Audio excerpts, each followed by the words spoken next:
Today on Mark Menendez Bass TV, I've got a new adventure, a new lake, a new place that I've never been to. We're on Lake Beshear near Dawson Springs. It's a great little bass fishery. I have zero knowledge of it. So today I'm going to have to use seasonal patterns to figure out how to catch these bass in this lake, and that's what we're going to do. We're going to teach you how to use seasonal patterns on a place you've never been to be successful. Stay tuned. Welcome to Mark Menendez Bass TV. Let Elite Series Pro and $1 Million winner Mark Menendez teach you the tips, tricks, and techniques that he uses to help you catch more fish.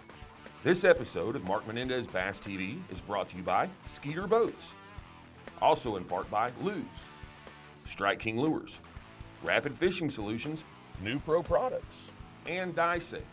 Now here's your host, Mark Menendez.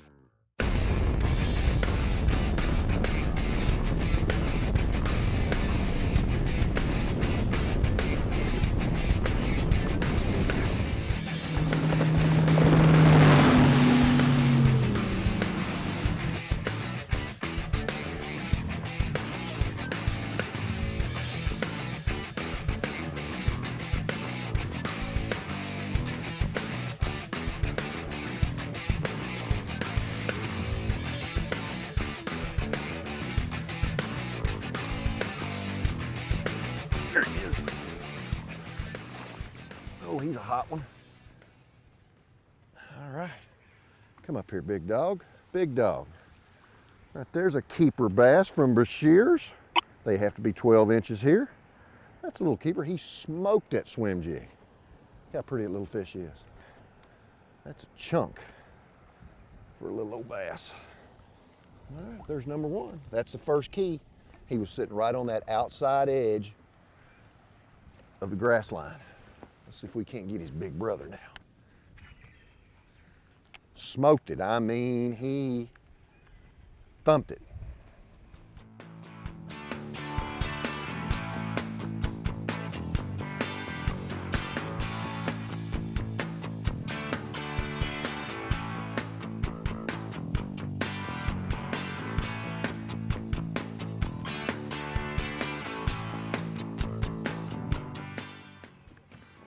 There he is.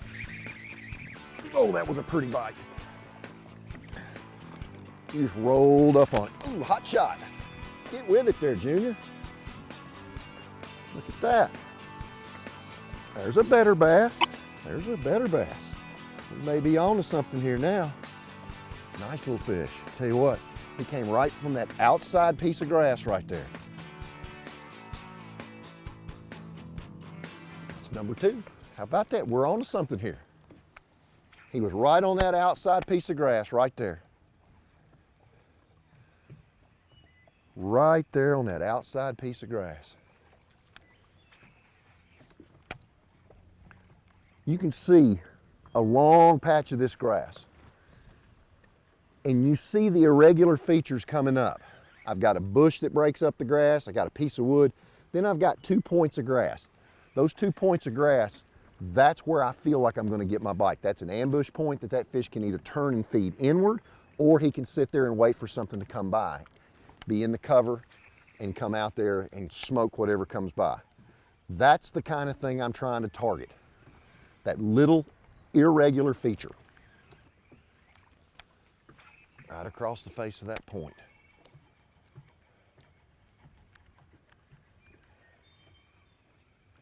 I almost set the hook. That felt like that one right there. There's number three. How about that? I thought I had a fish try to get behind that. Another decent little bass. Another nice little fish right there. Old braid just kind of jumped him right in here quick. They don't have much of a choice. Again, it came from the point. Came from the point. How about that? Let's see if we can catch another one. That's all the line we had out on that one. That was pretty cool. This outside grass line appears to be about 1.5 feet deep. Good shallow water cover. Now, if there is a cover preference by a largemouth bass, whether it's a rock, a stump, a tree, a drop-off, it's a much more effective predator in vegetation. They are much more effective. That's why bass really gravitate towards grass when they've got a choice. All right, that's 3. That's 3. I like tournament mornings when you've got 3 before the sun gets over the top of the hill. That's a sign of things to come. Now, obviously, these fish are just nice keeper size bass, 12 to 14 inches. And we may, once we get 5 of those in the boat, we may change tactics and start flipping a rage craw or a jig and start looking for better fish. It's hard for me to put swim jig down, I won't lie. That's such an electric bite when they bite it.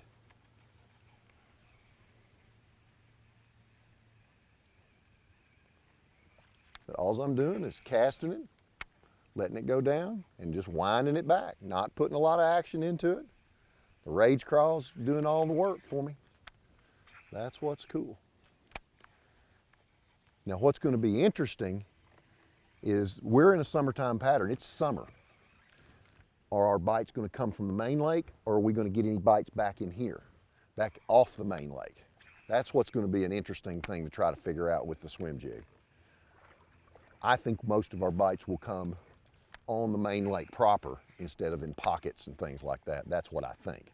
Not to say that we won't catch a few fish doing this, but I think the best plan is to target that main lake bank of grass. We're going to stay on this left-hand side of the lake. The lake makes a turn. We're going to stay on this left-hand side and try to exploit this shade as long as possible. Always a great thing to do in the mid to late summer.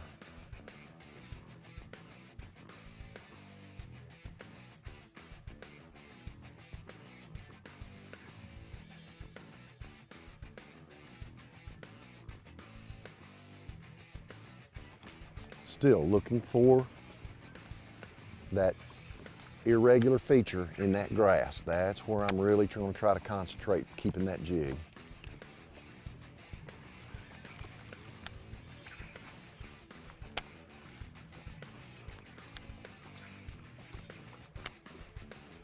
And notice I'm not dilly-dallying. I'm got the old motor guide moving pretty quick up and down the bank. I'm covering as much water as I can.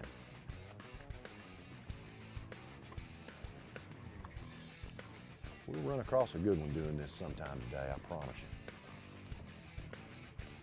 you. A jig is a big fish bait. It's a bigger profile. It mimics a lot of things, but it's the size of the bait that helps us catch those better fish. Now, I've already pretty much figured out I want to be on those irregular features. The last 2 bites both came from just a little piece of grass sticking out.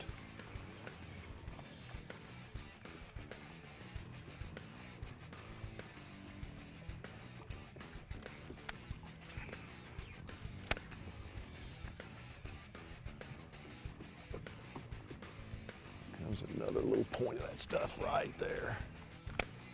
There's like a mat of the grass right there, and that'd be a good place to, as the sun gets up. We're still looking for those active fish. We want those easy fish right now. We'll come back and fish that mat right there before we quit today. That'll hold the fish right there.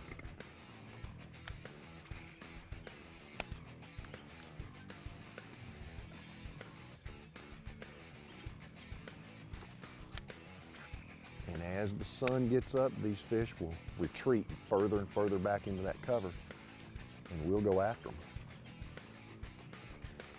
We will go after them in that heavy stuff, dropping a... There's one. Come here, fella. Keeper number 4. Keeper number 4. Well, I mean, did he get it? Did he get it? Decent little fish. All right. He came right on the edge of that dock.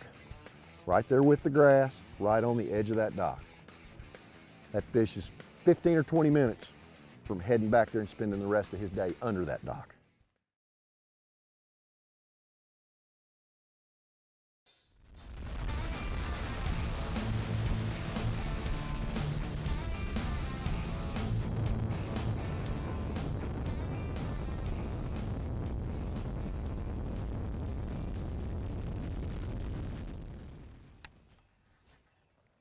little hole. But see how thick that ironweed is mixed in right there with the pads right in here? That's actually ironweed that's come off the bottom, and it's creating a mat.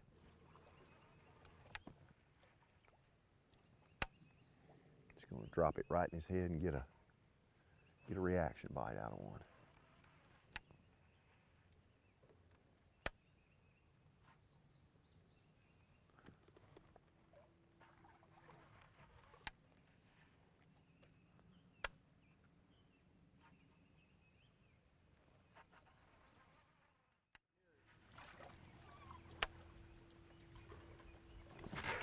There he is. All right. Just pitched in there and was getting ready to move it again, and stay down. Get up here. A better fish. How about that? That's number 5. Number 5. This is a chunk. His belly. That's number 5. That was just a minor adjustment with that rage craw, getting in the cover. So, happy day. We've caught a limit so far. Number 5. That's always a good feeling to get number 5 in the boat. Did not feel much resistance. Just picked up on it, and it felt like somebody cut my line.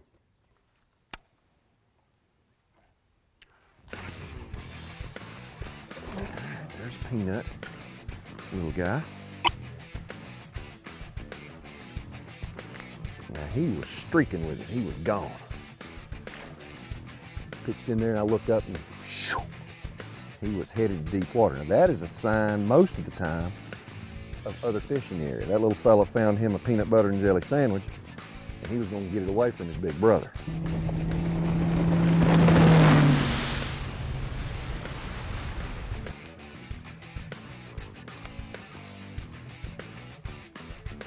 That's a good one.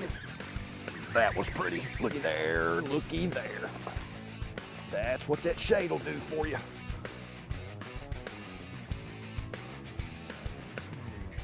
Come on up here. Look at that. That's what we came for. That is a swim jig special right there. That was the best bite. He came up. Get these poles so I can stop here real quick. That's what we came for. Nice bass. What a good one. All right, all right. You like it when that happens. Where you going? See ya. What a good one. I saw him come up and turn on that jig. But look, you can see this last little bit of shade. This last little bit of shade up through here. That's what had that big fish up here shallow and ready to go. Whew. We're looking for aggressive bass.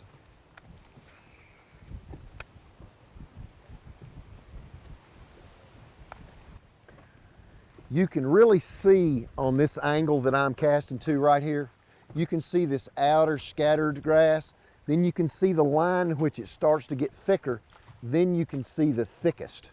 I'm trying to target from the thick to where the line starts to get a hint thicker. That's the ambush point. Yes, can I catch one out here? Yeah, I might be able to, but they're tucked just a little bit. They're tucked up in there and they're holding right there, kind of a tuck and hold right there on that thicker part. And after the sun gets up, they go right in there where it's really thick.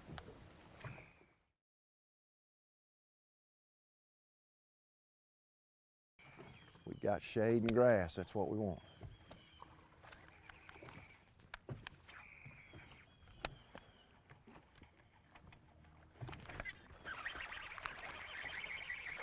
Here's another bite. Not a keeper, but another bite. Not a keeper, but another bite. I thought he was a good one. He came out of there like a madman, I know that. I knew when I looked up this bank and saw this little bit of shade that we'd have a chance at a good one. And we sure did, we got that one. Let's get another good one. That bumps our limit up a bunch right there. Now that's our 6th keeper of the morning. And now we're respectable. Good bass.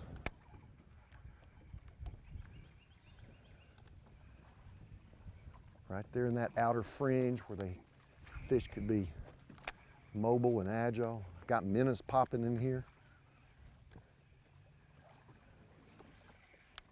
When we lose our shade, the rage craw is what's going to take over. Just pitching and flipping it to this same cover when we lose our shade. We were going to come back and fish this stretch again once the sun gets up.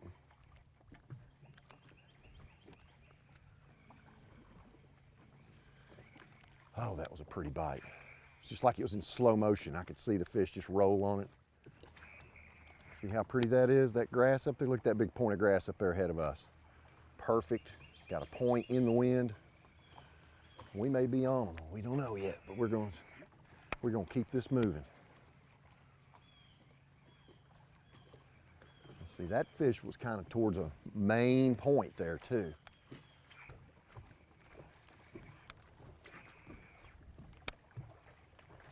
There he is. Man, I mean, he came up and got it. Another nice bass. Another nice bass. How about that? Drilled it. That was a cool bite. He came straight up out of that grass and rolled on top of that white jig. Good bass. Good job, dude. I knew I was due another bite in this grass, and I knew it would be a good one. Look at you there. That one right there is king of the dock. I'm not going to get over there too close, but I am going to pitch over there to where I can get you the bass off the dock. It's right there. They're generally pretty big babies. He's letting us get pretty close, actually. But we're not going to bother you, boss. We're not after you.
There's a little keeper. How about that?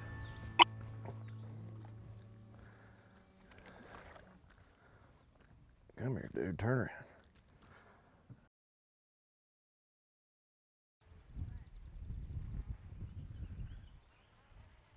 I kept waiting for that to hit the bottom. It never did.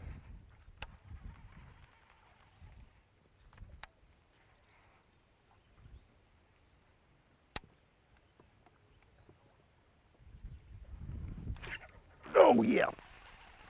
Yeah, there's a good bass.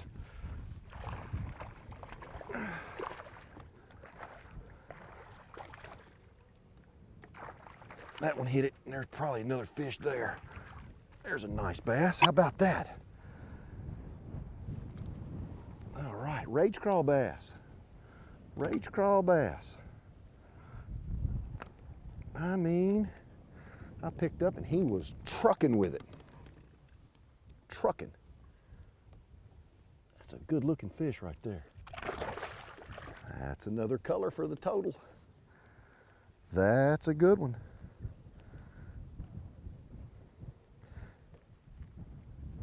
Get out of the regular, everyday doldrums of fishing the same old place and go somewhere new, fish by the seat of your pants, and see what you can do.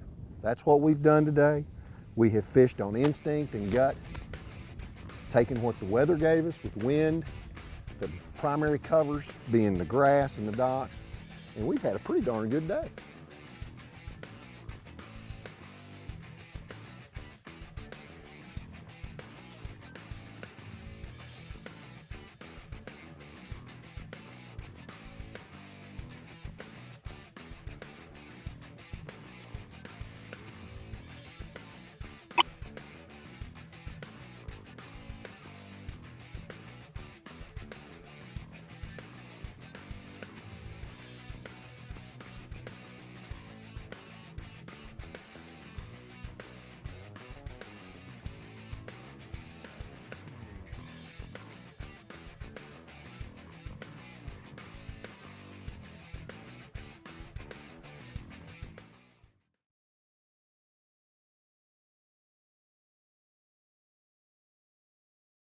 I just want to say thank you to all of our sponsors, everyone who has watched Mark Menendez Bass TV, and especially WPSD for having us.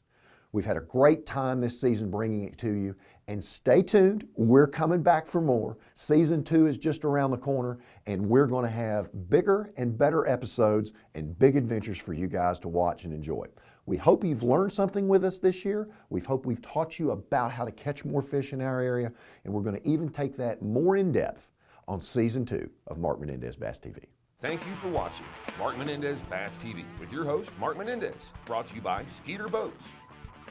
Also in part by Lew's, Strike King Lures, Rapid Fishing Solutions, New Pro Products, and Die Safe. We'll see you next time on Mark Menendez Bass TV.